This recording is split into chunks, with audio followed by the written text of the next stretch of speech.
Vamos ao capítulo 404 de Hunter x Hunter, narrado após a vinheta.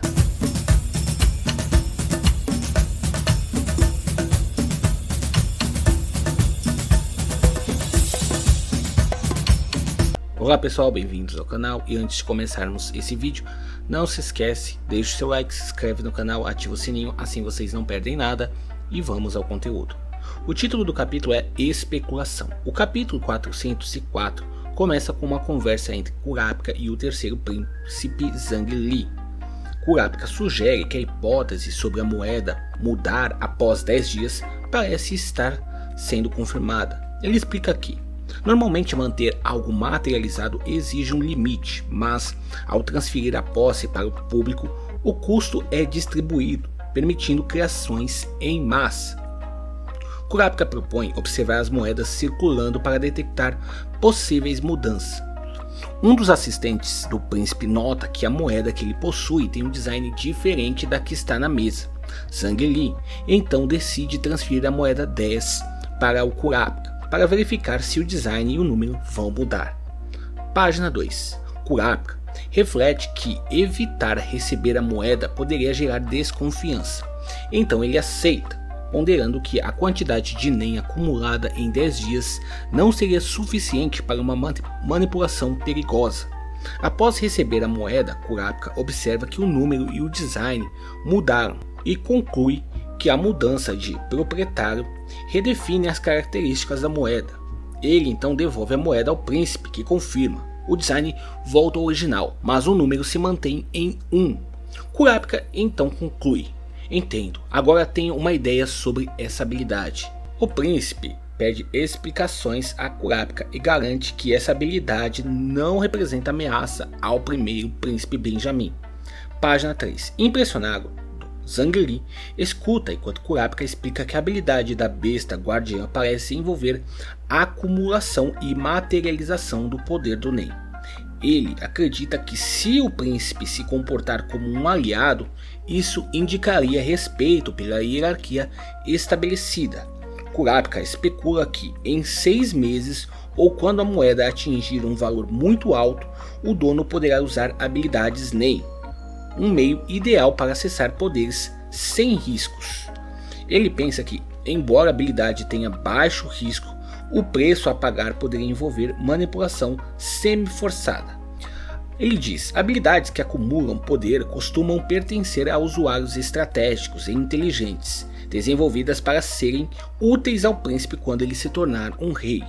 Zhang Li, satisfeito, comenta que a habilidade parece ser feita sob medida para ele. Kurapika decide não revelar sua suspeita de manipulação semi-forçada, preferindo observar os efeitos das moedas em silêncio.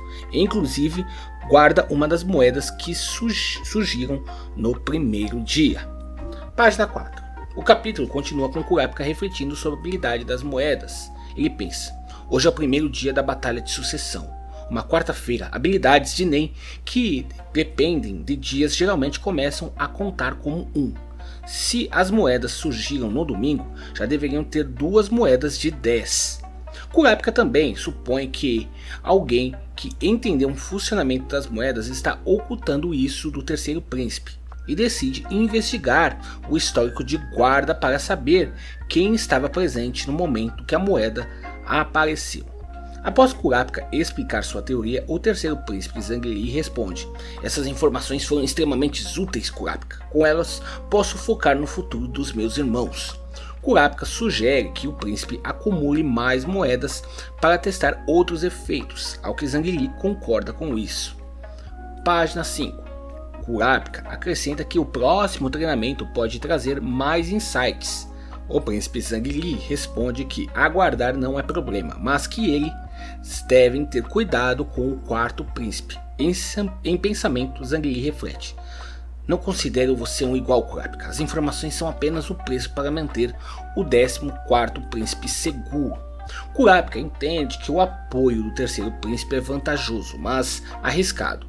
Considerando a influência da máfia nos níveis inferiores e a possível interferência do primeiro príncipe, ele deduz que, se o equilíbrio entre as máfias se romper, o primeiro príncipe pode colocar todos os príncipes em confinamento e manipular a situação para o seu próprio benefício.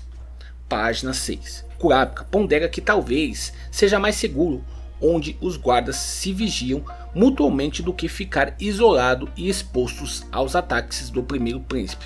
Mas ele continua preocupado. O poder da besta guardiã do quarto príncipe e seus guardas ainda são mistérios. Seja qual for a decisão, é como caminhar sobre o gelo fino. Página 7. A cena muda para Shedley e a equipe médica examinando o Hawkenberg.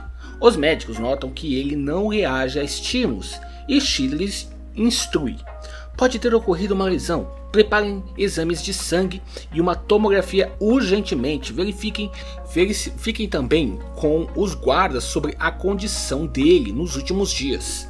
Enquanto Hawkenberg permanece desacordado, vemos Balsamico, possuído por ele, pensando: a outra personalidade não despertará até que eu durma. Se a minha mãe recusar a autópsia, minha morte pode ser registrada como falência orgânica, sem causa aparente. Página 8. Balsamico liga para Benjamin e relata: o nono príncipe apresentou vômitos e foi transferido para o hospital. Eu concluo a missão em meio-dia. Benjamin pondera: o tempo entre os primeiros sintomas e a morte é cerca de 10 horas. Será difícil se a associação requisitar uma autópsia. Benjamin então responde: bom trabalho, vou enviar uma equipe médica composta por médicos da realeza e militares para acompanhar o caso.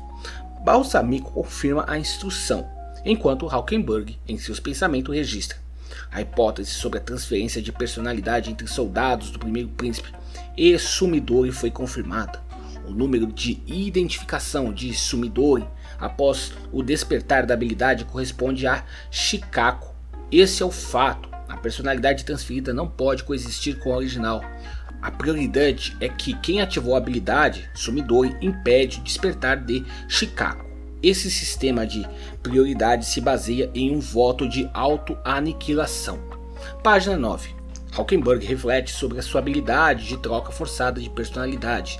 Ele percebe que uma pessoa aleatória é escolhida do lado do ativador, e a troca ocorre com a personalidade de quem foi atingido pela flecha. Ele considera que o próximo passo é testar o que ocorre caso o corpo atingido pela flecha morra antes, questionando o destino da personalidade presente naquele corpo. Ele conclui que, como habilidades da besta guardiã em uma guerra de sucessão, o sacrifício é inevitável para alcançar seus objetivos. Hawkenberg decide que, para honrar sua habilidade e os aliados sacrificados, ele precisa manter sua determinação e continuar lutando pela construção de uma nação ideal.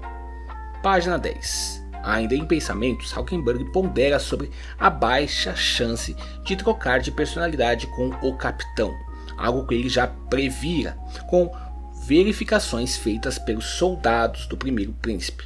Ele reflete que se o corpo ativador morrer primeiro, a personalidade atingida retornará ao corpo original, coexistindo com a do ativador e dando prioridade ao lado atingido.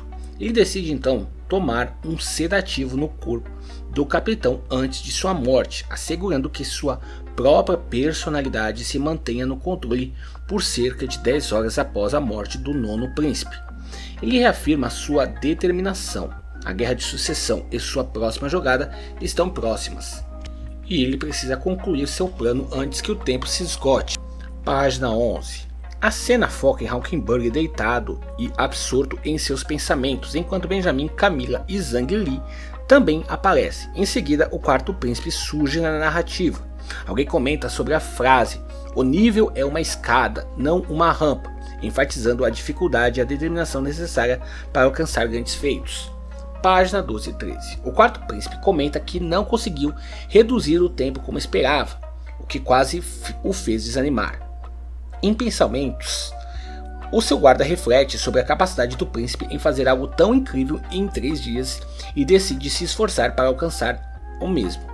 Cauteloso, o quarto príncipe menciona que uma barreira de 1 segundo não é fácil de superar, estimando que precisará de 1 semana, 10 dias ou talvez até 2 semanas determinadas. Ele reafirma seu compromisso.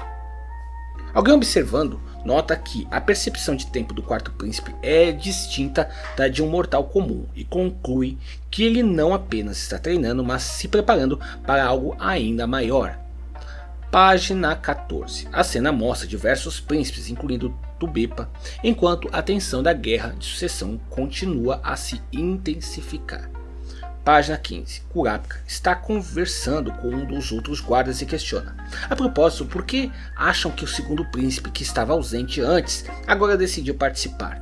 Um guarda responde: da próxima vez ele provavelmente estava só avaliando e verificando os fatos. Talvez tenha visto algo de valor aqui, considerando os últimos eventos. Outro guarda sugere: pode ser que ela realmente queira participar da aula, mas também pode ser para espionagem, assassinatos, acordos. Bom, é difícil saber. Então outro guarda pensa: ouvi falar que os soldados do segundo príncipe praticam feitiçaria, algo comum nas terras proibidas. Pode ser uma técnica de Den? E será que o verdadeiro alvo é o 14º príncipe? A situação está se complicando. Kurapika em pensamento. A presença do segundo príncipe aqui demonstra sua determinação. Ela não viria só para estudar. Sabendo de sua personalidade, é claro que ela tem um objetivo oculto. Na carta de Senritsu havia segredos sobre todos os príncipes, exceto sobre ela.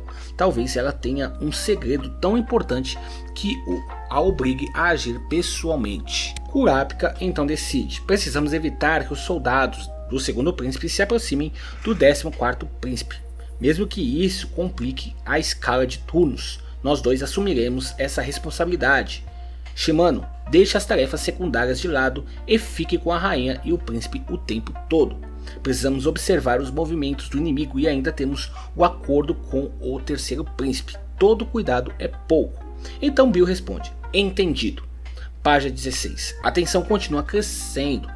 Então vemos o príncipe Hawkenberg em um estado lastimável à beira da morte, até que nós vemos o final de sua vida, parando os batimentos de seu coração. Na página 17, Benjamin e seu subordinado Balsamico discutem sobre os arranjos para honrar Hawkenberg.